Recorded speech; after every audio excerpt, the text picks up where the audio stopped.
تعالیٰ جب کسی سے بھلائی کا فیصلہ کرتے ہیں، جب مسکراتے ہیں اللہ، تو پھر دنیا سخت کر دیتے ہیں، پھر مسائل آتے ہیں ہم۔ دنیا سخت کس کی سب سے زیادہ ہے؟ جو کانفیڈنس میں سب سے لو ہے، اس کے لیے دنیا سب سے سخت ہے۔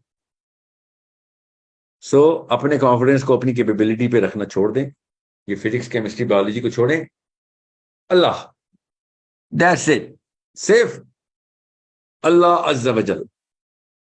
دعا اتنی بڑی چیز ہے جو آپ کو اللہ سے کنیکٹ کرتی ہے کہ یا اللہ مجھے تو چاہیے، مجھے کیمسٹری نہیں چاہیے، مجھے میرا سیروٹونن نہیں چاہیے، مجھے تو چاہیے۔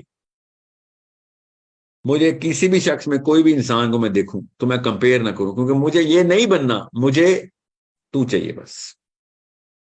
سب سے پہلے شروع کرتے ہیں اسی حدیث سے جس کی وجہ سے ہم سب اس وقت اکٹھے ہونے کی کوشش کرتے ہیں، کام کرنے کی کوشش کرتے ہیں اور کرتے بھی ہیں کام، مگر پھر اس کے بعد پھر شیطان کا ایک حملہ ہوتا ہے ہمارے اوپر، پھر تھکن آتی ہے، کنفیوژن آتی ہے، اپنے اوپر سے یقین اٹھنا شروع ہو جاتا ہے۔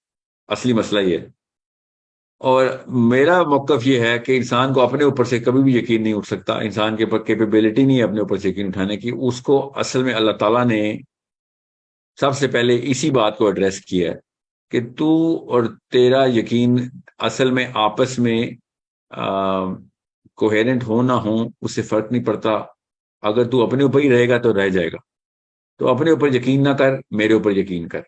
اللہ تعالیٰ نے شروع دن سے یہ بتایا کہ آپ اللہ پہ یقین کریں۔ اللہ تعالیٰ نے یہ پورا کا پورا معاملہ خود ہاتھ سے لکھا ہوا ہے، ایک خاص پوائنٹ سے لے کے دوسرے پوائنٹ تک لے کے جانا ہے، جس کو ہم سمجھ سکیں تو سمجھ لیں، نہیں سمجھ آ رہی تو اللہ پہ چھوڑ دیں۔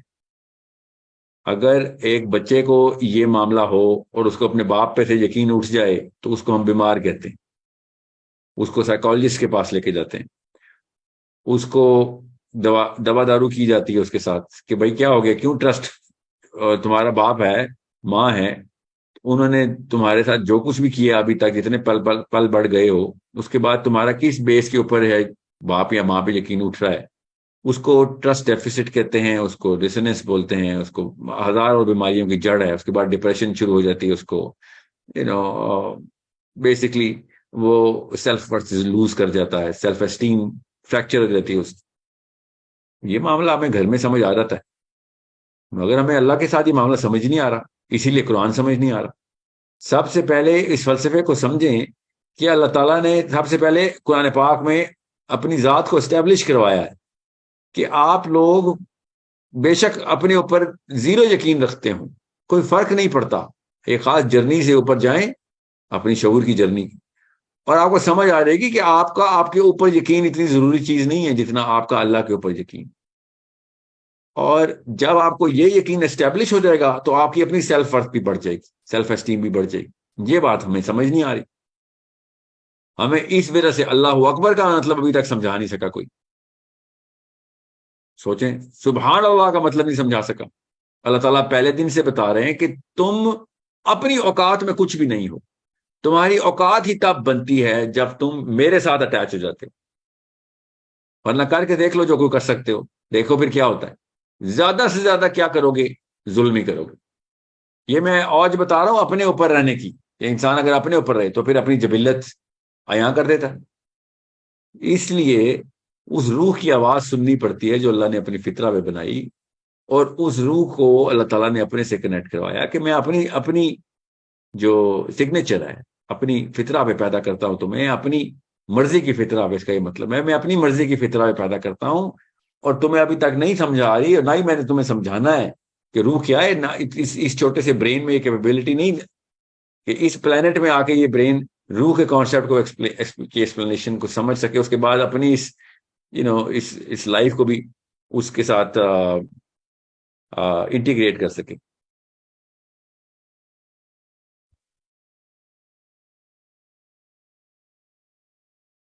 یہ وائٹ بورڈ والا معاملہ جو ہے نا،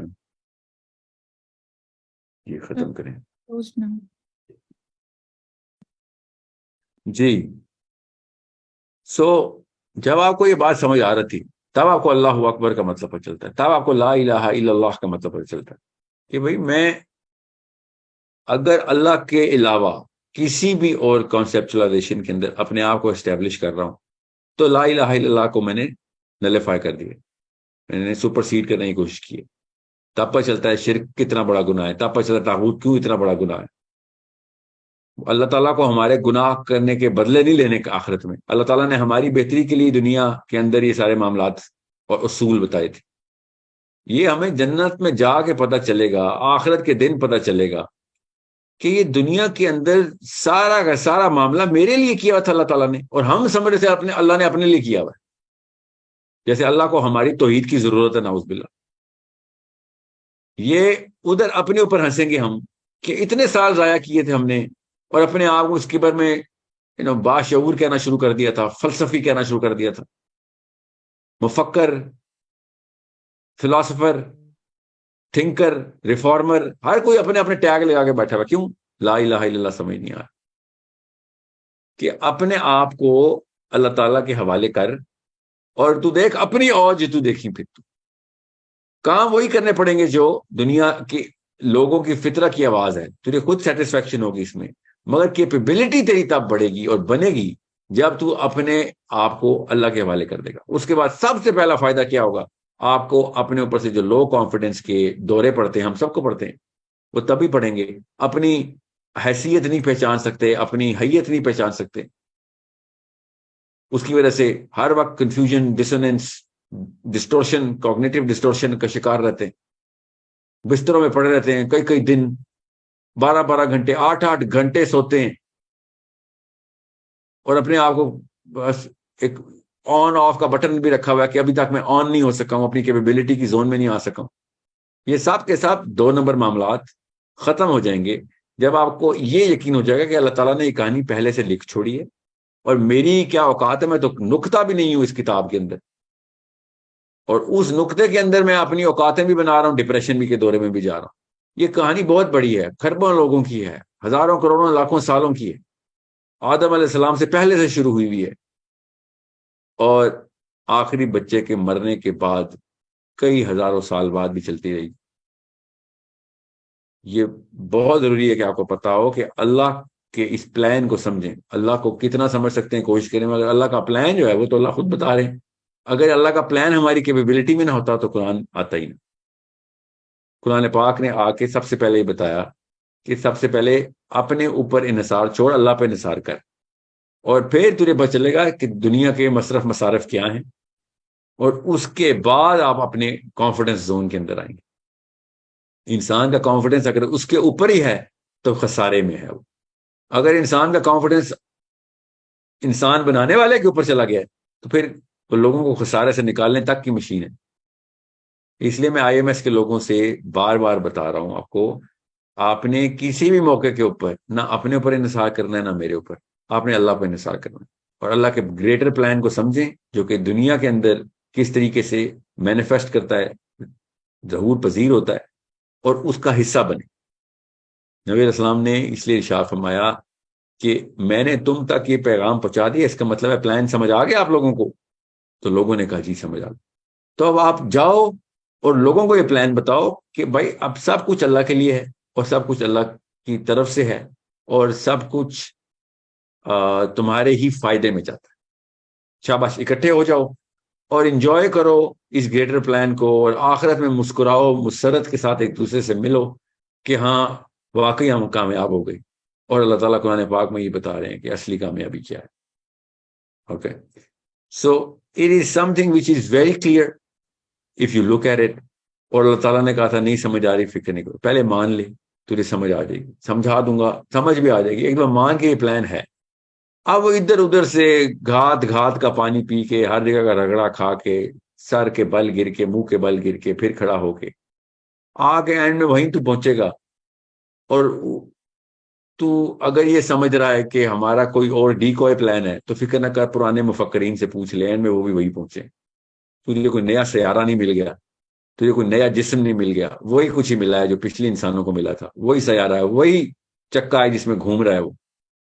اللہ تعالیٰ نے سورہ بقرہ میں کہا کہ دیکھو ذرا ان کو، اندھیرے میں چل رہے ہیں، بجلی چمکتی ہے، ہلکی سی دیر کے لیے وہ برق جب روشنی دیتی ہے تو آگے دیکھتے ہیں، ظاہر کتنا آگے دیکھ سکتے ہیں وہ آدھے سیکنڈ میں، تو دیکھتے ہیں کہ آگے گڑھا کدھر ہے، وہاں پہ نہیں قدم رکھنا، پھر وہاں پہ کھڑے ہو جاتے ہیں کیونکہ اتنا اندھیرا ہے، سمجھ نہیں آتی۔ یہی ہمارے ساتھ ہو رہا ہے، ہم مسلمانوں کے ساتھ ہو رہا ہے، ہمیں سمجھ نہیں آ رہی، پھر ڈپریشن میں چلے جاتے ہیں، پھر کوئی آیت سنتے ہیں، کوئی ایک بیان سنتے ہیں، پھر روشنی آتی ہے، پھر آگے چلتے ہیں، پھر اندھیرے میں چلے جاتے ہیں۔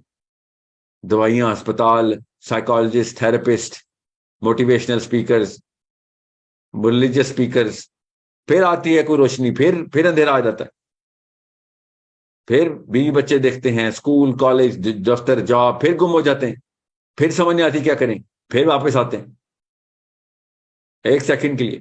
اللہ تعالیٰ کہہ رہے ہیں کہ تو اصلی نور میں کیوں نہیں آ جاتا، کیوں یہ برق کا انتظار کرتا ہے کہ کب بجلی چمکے گی تو تھوڑی دیر کے لیے روشنی ہو جائے گی۔ اصلی نور کی طرف آ، روشنی ہی روشنی ہے، اور لوگوں کو پھر لے کے آ۔ تجھے پتا کیسے چلے گا کہ لوگ اندھیرے میں، جب تک کہ تو خود نور میں نہیں آئے۔ اوکے، اللہ ولی الذین آمنوا یخرجہم من الظلمات الی النور، کہ اللہ کے پاس، جو اللہ کے پاس پہنچ گیا، جس کا ولی اللہ بن گیا، اللہ تعالیٰ اس کو اندھیروں سے روشنی کی طرف لے آتے، اور جو نہیں آتے، اللہ تعالیٰ نے اسی آیت میں آگے بتا دیا کہ جو طاغوت کے ہو، اپنے اوپر طاغوت کا کیا مطلب ہے؟ اپنے آپ کو اللہ سمجھتے ہیں کہ میں اپنے اوپر ہوں، جی میں ہی ہوں جو کچھ کر رہا ہوں۔ آیت صاف صاف بتا رہی ہے کہ بھائی یہ نہیں مانتے، کفر کرتے ہیں، نہیں مانتے اس بارے، اس پلان کو نہیں سمجھ آتی ان کو، اس پورے کے پورے معاملے کی، تو کفر کرتے ہیں کہ ہم نہیں مانتے، ہم خود ہیں جو کر سکتے ہیں، اپنی سیلف ورک بناؤں گا میں، سیلف میڈ مین ہوں میں۔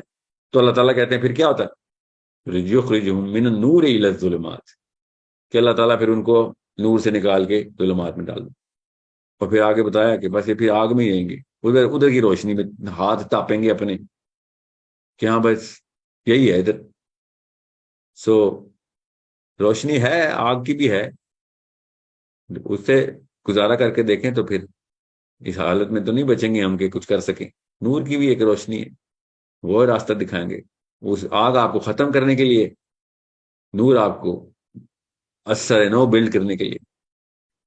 سو یہ بہت ضروری ہے کہ آپ کو پتا ہو کہ آپ کو آئی ایم ایس کا مشن میں نے نہیں دیا، یاد رکھیے گا۔ آئی ایم ایس میں آپ اپنی کسی کیپیبلٹی میں نہیں آئے ہوئے، طاغوتی باتیں ہیں سب۔ اللہ تعالیٰ اپنی مرضی سے چنتے ہیں انسانوں کو۔ اللہ تعالیٰ کو کسی بھی معاملے کے اوپر کوئی اصول کا پابند مت کریں۔ اللہ تعالیٰ نے آپ کو کسی وجہ سے چن لیا ہے تو اپنا کانفیڈنس بھی اللہ کے حوالے کر دیں کہ یا اللہ تو نہیں بنایا تھا، تو ہی کام لے لے۔ یہ دعا کبھی نہ چھوڑیں، ہر نماز میں، اسپیشلی فجر میں، اسپیشلی عشاء کے سجدوں میں، اندھیروں میں دعائیں مانگیں، یا اللہ میرے سے بڑا کام لے لیں۔ اور یہ بہت ضروری ہے کہ آپ کو پتا ہو کہ کس طریقے سے آپ، جس دن آپ اپنے اوپر سے ہٹ کے اللہ کے اوپر پہنچ گئے نا، تو پھر آپ کی کیپیبلٹی، آپ کی سینس، آپ کی نالج، آپ کی اسکل، وہ کہاں تک جائے گی؟ وہ مجھ جیسا ایک عام سا چھوٹی سی ہستی، ایک انسان، وہ تو نہیں بتا سکتا کہ اللہ تعالیٰ نے کسی اور انسان کو کہاں سے کہاں لے کے جانا۔ اوکے، یہ بہت ضروری ہے کہ آپ کو پتا ہو۔ دنیا کی ساری نفسیاتی بیماریاں میں نے پڑھ لی ہیں بہت تفصیل سے، اور میں نے صرف قرآن پاک کو اور اپنے اور ان بیماریوں کے اور بیمار انسانوں کے بیچ میں رکھ کے دیکھا کہ مسئلہ کیا تھا ان کے ساتھ، تو پتہ چل گیا کہ ان کے ساتھ یہی مسئلہ تھا کہ یہ اپنے اوپر انحصار کر بیٹھے تھے سارے، یا کسی اور پہ انحصار کر بیٹھے۔ یہ ہے شرک کا نقصان۔ اللہ تعالیٰ نے کہا شرک کو میں نہیں معاف کرنے والا، سب سے بڑا ظلم ہے شرک۔ کیا ظلم ہے؟ اللہ پہ کوئی ظلم کرتا ہے؟ کہ ایسے رب کو مانتے ہیں ہم کہ اللہ پہ ظلم کریں گے؟ شرک کس پہ ظلم ہے؟ سوچتا ہی نہیں ہے کوئی ہم میں سے۔ شرک اپنے ہمارے اوپر ظلم ہے، شرک ظلم و عظیم ہے۔ اچھا تو کون مارا؟ شرک سے تو کوئی نہیں اپیرنٹلی کسی کو ڈیمیج ہو رہا، جی اللہ تعالیٰ بتائیں تم اپنے آپ کو جس لیول پہ چھوٹا کر رہے ہو شرک کر کے، کیوں؟ کیونکہ انحصار کسی ایسی چیز پہ کر رہے ہو، اپنے سارے کے ساری ورڈز کو اس چیز کے نیچے تابع کر لیا ہے کہ جو کچھ نہیں کر سکتی، جو اصلی ذات ہے وہ تمہیں لے کے جائے گی آگے سے آگے۔ اب یہ بہت ضروری ہے کہ آپ کو پتا ہو کہ میں نے آئی ایم ایس کا سیشن ادھر سے کیوں سٹارٹ کیا، کیونکہ میں آپ کو پھر بتا دوں، جب آپ اللہ کے راستے میں آتے ہیں تو شیطان آپ کے راستے میں آتا، جب آپ شیطان کے راستے میں آتے ہیں تو پھر راستے میں کچھ نہیں آتا، پھر ہموار راہ ہے، پھر مزے ہی مزے، پھر سیلف ورتھ بھی اوپر جا رہی ہوتی ہے اپیرنٹلی، پھر سیلف اسٹیم، کانفیڈنس بھی، مزے بھی، کنیکشن بھی بڑھ رہے ہوتے ہیں۔ جب اللہ کے راستے میں آتے ہیں تو پھر تھکن آ رہی ہوتی ہے، شیطان آتا ہے، امتحان آتے ہیں، بورڈم آتا ہے، لیک آف کانفیڈنس آتا ہے، کنفیوژن آتی ہے، سیلف بلیف ٹوٹ رہی ہوتی. یہ سارے واقعات ہر اس انسان کے ساتھ ہونے ضروری ہیں، کیونکہ اللہ تعالیٰ نے یہ بات اصول پہ بتا دی ہے کہ اللہ تعالیٰ جب کسی سے بھلائی کا فیصلہ کرتے ہیں، جب مسکراتے ہیں اللہ، تو پھر دنیا سخت کر دیتے ہیں. پھر مسائل آتے ہیں. ہم دنیا سخت کس کی سب سے زیادہ ہے؟ جو کانفیڈنس میں سب سے لو ہے، اس کے لیے دنیا سب سے سخت ہے. سو اپنے کانفیڈنس کو اپنی کیپیبلٹی پہ رکھنا چھوڑ دیں. یہ فزکس کیمسٹری بایولوجی کو چھوڑیں. اللہ، دیٹس اٹ. صرف اللہ عز و جل. دعا اتنی بڑی چیز ہے جو آپ کو اللہ سے کنیکٹ کرتی ہے کہ یا اللہ مجھے تو چاہیے، مجھے کیمسٹری نہیں چاہیے، مجھے میرا سیروٹونن نہیں چاہیے، مجھے تو چاہیے. مجھے کسی بھی شخص میں، کوئی بھی انسان کو میں دیکھوں تو میں کمپیئر نہ کروں، کیونکہ مجھے یہ نہیں بننا، مجھے تو چاہیے بس. تب کہیں جا کے آپ کو پتہ چلے گا کہ آپ اپنی سپیڈ 10,000 گنا تیز کر چکے ہیں، آپ کو پتہ نہیں چلے گا. ٹھیک ہے، آپ کی کیپیبلٹی 10,000 گنا بڑھ چکی، آپ کو پتہ نہیں چلے گا. اچانک آپ دیکھیں گے لوگ آپ کے تابع آنا شروع ہوں گے، اور آپ سوچ رہے ہوں گے کہ یہ میرے اندر کیا دیکھ رہے ہیں. آپ کے اندر کچھ بھی نہیں دیکھ رہے. وہ اللہ کا نور ہے جو آپ کے کام کے اندر لوگوں کو لے کے آ رہا ہے. آپ میں کوئی اوقات نہیں ہے. خدا اس غرور میں نہ آ جانا. خدا کا واسطہ ہے، پھر بتا رہا ہوں، اللہ کا واسطہ ہے، اس غرور میں نہ آنا کہ آپ کی کیپیبلٹی کی وجہ سے لوگ آپ کے نیچے آتے. اگر آپ اللہ کے کاموں پہ جا رہے ہیں تو وہ کام کے نور کی وجہ سے آپ کے نیچے آ رہے ہیں. اس کی خوبصورت ترین مثال کیا ہے کہ اگر آپ ہٹ بھی جائیں تو لوگ اسی راستے پہ گامزن رہیں گے، جس راستے کو اللہ تعالیٰ نے آپ کے لیے، اپنے لیے، مطلب میرے اپنے لیے، آپ نے اپنے لیے بہترین سمجھا تھا کہ اللہ کا راستہ. اور دنیا کے کسی اور کام کے اندر آپ یہ والا انسٹرومنٹ اپلائی کریں تو پتہ چلتا ہے کہ جیسے لیڈر گیا موومنٹ بھی گئی. اللہ کے کام میں کبھی بھی ایسا نہیں ہوتا کہ لیڈر گیا تو، بلکہ صحابہ نے کو جب احد کے غزوے میں خبر دشمنان اسلام نے اڑا دی، کیونکہ ان کو تو بھانا چاہیے تھا. انہوں نے دیکھا نبی اسلام پہ حملہ ہو گیا ہے، اور جیسے ہی دیکھا پروفیٹ صلی اللہ علیہ وسلم نظر نہیں آ رہے، سیکنڈ میں خوشیاں منائی اور سب سے پہلے آرڈر کیا کہ یہ بعد میں دیکھنا کہ پروفیٹ صلی اللہ علیہ وسلم کی باڈی کدھر ہے. پہلے تو خبر اڑا دو کہ ہم جیت گئے، محمد شہید ہو گئے، محمد شہید ہو گئے. اس لیول پہ ٹائیڈل ویو چلی کہ صحابہ جو عہد کی لڑائی میں شریک تھے، جب ان تک یہ خبر آئی کہ نبی اسلام شہید ہو گئے تو کیا حالت ہوگی آپ سوچیں ذرا. مگر سوچیں، عبداللہ بن حرام تک یہ خبر آئی. عبداللہ بن حرام اپنا کٹا ہوا بازو سمیٹ رہے تھے، بازو کٹ چکا تھا اور اس کو ہاتھ سے لگا رہے تھے، مگر وہ نس تھی جو کٹی نہیں تھی ابھی. تو ایک صحابی نے کہا کہ محمد شہید ہو گئے. تو ان کو اسی سیکنڈ میں عبداللہ بن حرام نے کیا جواب دیا؟ بازو کھیڑ کے رکھ دیا ایسے کر کہ یہ تنگ کر رہا ہے مجھے. اتنی ان کے اندر پاور آ گئی، اور کہتے ہیں کہ اس کا مطلب یہ ہے کہ نبی السلام کا کام پورا ہو گیا تھا، ورنہ نبی ایسے نہیں شہید ہوتا. اب کام ہمارے ذمہ آ گیا. اب یہ ہے نور کی طاقت، جو اللہ کا نور ہے جو اپنے لیے بندے چن لیتا ہے، اس کے اندر اس کے سائے میں آ جاتے ہیں، اللہ کے سائے میں لوگ.